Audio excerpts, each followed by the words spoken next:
നമുക്കിന്ന് തേങ്ങാച്ചോറും ബീഫ് കറിയും ഉണ്ടാക്കാം. അതിനുവേണ്ടി തേങ്ങാച്ചോറിന് വേണ്ടി നമുക്കിന്ന് അരപ്പ് ആദ്യം റെഡിയാക്കാം. അതിനുവേണ്ടി അല്പം തേങ്ങ, കുറച്ച് മഞ്ഞൾപ്പൊടി, കഴുകി വൃത്തിയാക്കി വെച്ച മല്ലി,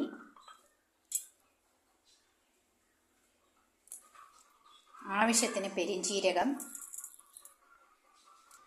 ഇത് നമുക്ക് അരച്ചുകൊണ്ട് വരാം. തേങ്ങാച്ചോറിന് വേണ്ടി ഞാൻ എടുത്തത് 2 ഗ്ലാസ് ഈ നാടൻ കുത്തരിയാണ് എടുത്തിരിക്കുന്നത്. കുത്തരി കൊണ്ടുണ്ടാക്കിയ തേങ്ങാച്ചോറിന് നല്ല ടേസ്റ്റാണ്. 2 ഗ്ലാസ് അരി എടുത്തതിന് 3 ഇരട്ടി വെള്ളമാണ് വെക്കേണ്ടത്. കാരണം റോസരി വേവുന്നത്രയും വേവുള്ള വെള്ളം വെക്കണം, അതിനത്ര വെള്ളവും വെക്കണം. എന്നിട്ട് അതിനകത്ത് നമ്മൾ അരച്ച് വെച്ചിരിക്കുന്ന തേങ്ങയുടെയും കൂട്ട്, തേങ്ങയും പെരിഞ്ചീരകം, പച്ചമല്ലി, ഇതിൻ്റെ എല്ലാം കൂട്ട് നമുക്ക് ഇതിനകത്തോട്ട്, മഞ്ഞൾപ്പൊടി, ഇതിൻ്റെ എല്ലാം കൂടെ കൂട്ട് നമുക്ക് ഇതിനകത്തോട്ട് മിക്സ് ചെയ്യാം. ഇതാണ് തേങ്ങാച്ചോറിന് ആവശ്യമുള്ള മിക്സ്, അരപ്പ്. അത് നമുക്കിതിനകത്ത് നോക്കുമ്പം ക്ലിയറായിട്ട് കളറ് കാണുന്നില്ല. കളറുണ്ട്, നല്ല മഞ്ഞ കളർ തന്നെ ഉണ്ട്. തേങ്ങാച്ചോറ് വെക്കുന്നതിന് വേണ്ടി ഒരു പാൻ അടുപ്പത്ത് വെച്ച് കത്തിച്ചു.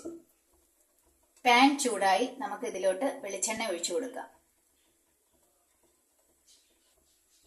വെളിച്ചെണ്ണ ഒന്ന് ചൂടാകുമ്പോഴത്തേന് അതിനകത്ത് കടുകിട്ട് പൊട്ടിക്കുക. അതിനുശേഷം കുറച്ച് പെരിഞ്ചീരകം കൂടെ ഇടുക.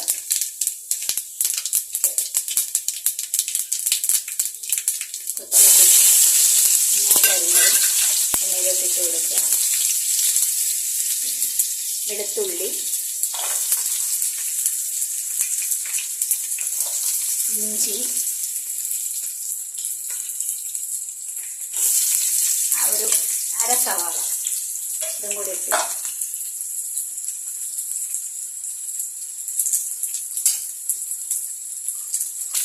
കറിവേപ്പില ഇട്ട് ഒന്ന് മിക്സ് ചെയ്ത് കൊടുക്കുക.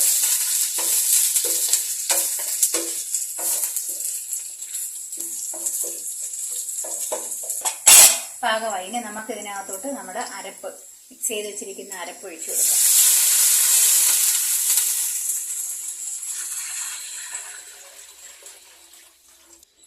ഇപ്പം നമ്മൾ ഈ സമയത്ത് നമ്മൾ ആവശ്യത്തിന് ഉപ്പും കൂടെ, അതിന് വേണ്ട ആവശ്യത്തിനുള്ള ഉപ്പ് ഇട്ട് ഒന്നും കൂടെ മിക്സ് ചെയ്യുക.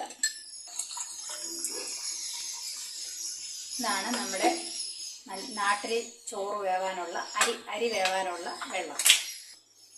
നമുക്ക് എടുത്തു വെച്ചിരിക്കുന്ന അരി ഒന്ന് കഴുകി കൊണ്ടുവരാം.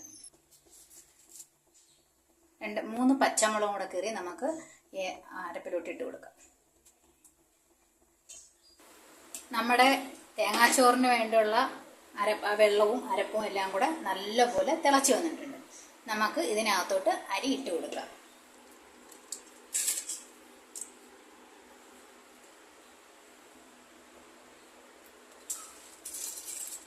അങ്ങനെ അരി മുഴുവനായി അതിനകത്ത് ഇട്ട് കൊടുക്കാം. നമുക്ക് ഈ തേങ്ങ അരയ്ക്കാതെ നമ്മൾക്ക് തേങ്ങാപ്പാല് മാത്രം എടുത്തിട്ട് നമുക്ക് ഇതുപോലെ തേങ്ങാച്ചോറ് വയ്ക്കാം. നമുക്കിതൊന്ന് മിക്സ് ചെയ്ത് കൊടുക്കാം. ഇനി നമുക്കിത് ആദ്യം 2 തിള വരുന്നവരെ വലിയ തീയിലിട്ടിട്ട് വേവിക്കാം. പിന്നെ നമുക്ക് ചെറിയ തീയിലിട്ടിട്ട് വേവിക്കാം. ഇനി നമുക്ക് അടച്ചു വയ്ക്കാം. അതിവിടെ ഇരുന്ന് വേവട്ടെ.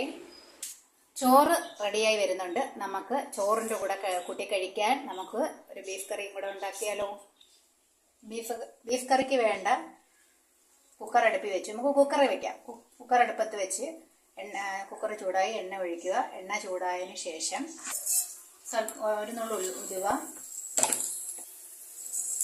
കടുക്, പെരിഞ്ചീരകം, ഇതെല്ലാം കൂടി ഇട്ട് പൊട്ടിക്കുക. കറിവേപ്പില പൊട്ടി വന്നതിന് ശേഷം 2 സവാള ഇട്ട് വഴറ്റുക.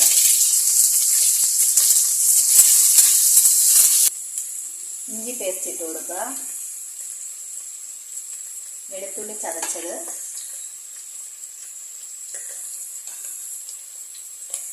പച്ചമുളക്, 4 പച്ചമുളക്, കൊച്ചുള്ളി, 2 കൈപ്പിടി കൊച്ചുള്ളി ഇട്ട് നന്നായിട്ട് ഇളക്കുക. പരിപ്പ് കറിക്ക് വേണ്ട പരിപ്പ് ഇവിടെ റെഡി വെന്തുകൊണ്ടിരിക്കുകയാണ്. ഒരു വിസിൽ വന്നു. വെന്തതിന് ശേഷം നമുക്ക് ഓഫ് ചെയ്തിടാം. ഉള്ളി ഒന്ന് വാടിക്കിട്ടാൻ വേണ്ടി കുറച്ച് ഉപ്പിടുന്നു. ഉപ്പ് ഇട്ട് കൊടുത്തു കഴിഞ്ഞാൽ നമ്മുടെ ഉള്ളി പെട്ടെന്ന് വാടി കിട്ടും, കളർ ചേഞ്ചും വരും. ഉള്ളി നല്ലപോലെ, ഉള്ളിയും കൊച്ചുള്ളിയും എല്ലാം നല്ലപോലെ വഴഞ്ഞ് വന്നിട്ടുണ്ട്. ഇനി നമുക്ക് ആവശ്യമായിട്ടുള്ള പൊടികളൊക്കെ നമുക്ക് ചേർക്കാം. 1/2 സ്പൂൺ മഞ്ഞൾപ്പൊടി,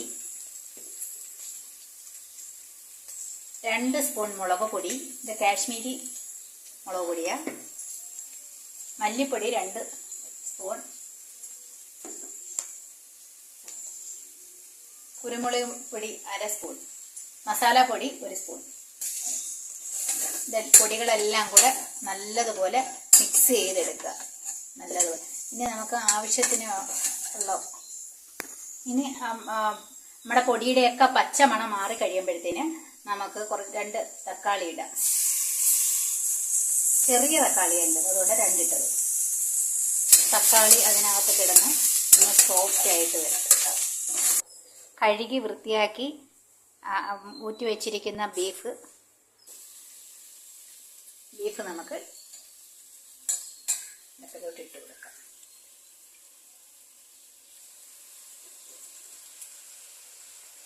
ഇതുപോലെ നല്ലതുപോലെ മിക്സ് ചെയ്ത് കൊടുക്കണം. പാകത്തിന് ഉപ്പിടുക. ഒന്ന് ആറിയേറിയതിന് ശേഷം അടച്ചാൽ മതി.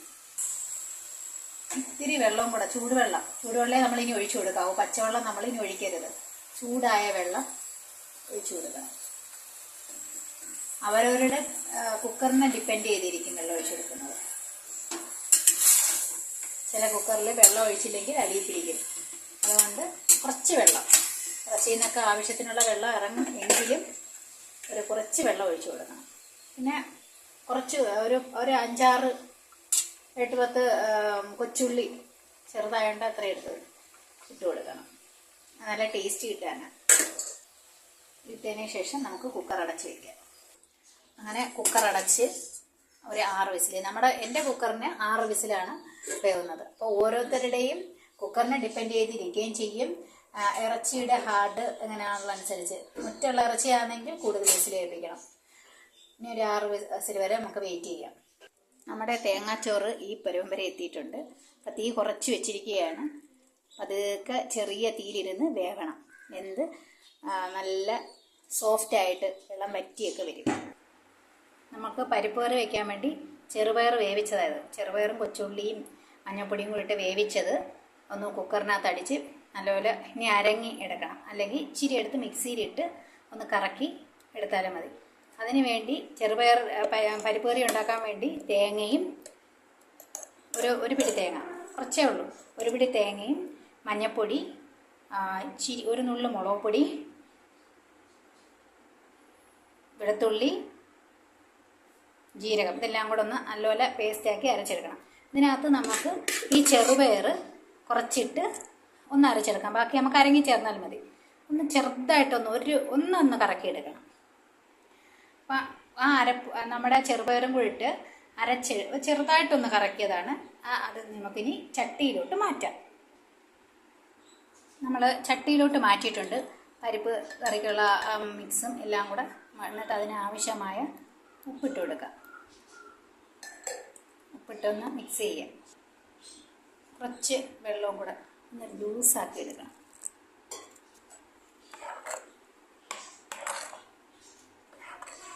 ഇനി നമുക്ക് അടുപ്പത്ത് വെച്ച് ഒന്ന് ചൂടാക്കിയിട്ട് കടുക് താളിച്ചൊഴിക്കണം. പരിപ്പ് കറിക്ക് വേണ്ടി താളിക്കാൻ വേണ്ടി ഞാൻ ചട്ടി വെച്ചു. അതിനകത്ത് വെളിച്ചെണ്ണ ഒഴിച്ചു. വെളിച്ചെണ്ണ ചൂടായി വരുമ്പോഴത്തേക്ക് അതിനകത്ത് അല്പം കടുകിട്ട് കൊടുക്കുക. കടുക് പൊട്ടി നമ്മൾ ഇതിനകത്തോട്ട് കുറച്ച് കൊച്ചുള്ളി ഇട്ട് കൊടുക്കാം. വറ്റൽമുളക് കട്ട് ചെയ്തിട്ട് കൊടുക്കാം. കുറച്ച് കറിവേപ്പില ഇട്ട് കൊടുക്കാം. ഇതെല്ലാം മൂത്തതിന് ശേഷം നമുക്ക് ഇത് പരിപ്പ് കറിയിലേക്ക് കൊണ്ടൊഴിക്കാം.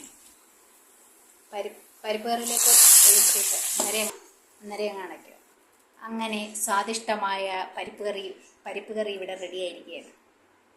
പരിപ്പ് കറി കൂടാതെ പപ്പടം അതും റെഡി ആയിരിക്കുകയാണ്. അങ്ങനെ നമ്മുടെ തേങ്ങാച്ചോറും ഇവിടെ റെഡി ആയിരിക്കുകയാണ്. അങ്ങനെ അടിപൊളി ബീഫ് കറി ഇവിടെ റെഡി ആയിരിക്കുകയാണ്. പപ്പടം കൂടി നമുക്ക് കഴിച്ചു നോക്കിയാലോ. അടിപൊളി ടേസ്റ്റ്. ഇതെല്ലാം ട്രൈ ചെയ്ത് നോക്കണേ. നമുക്ക് ബീഫും കൂടെ ട്രൈ ചെയ്ത് നോക്കാം.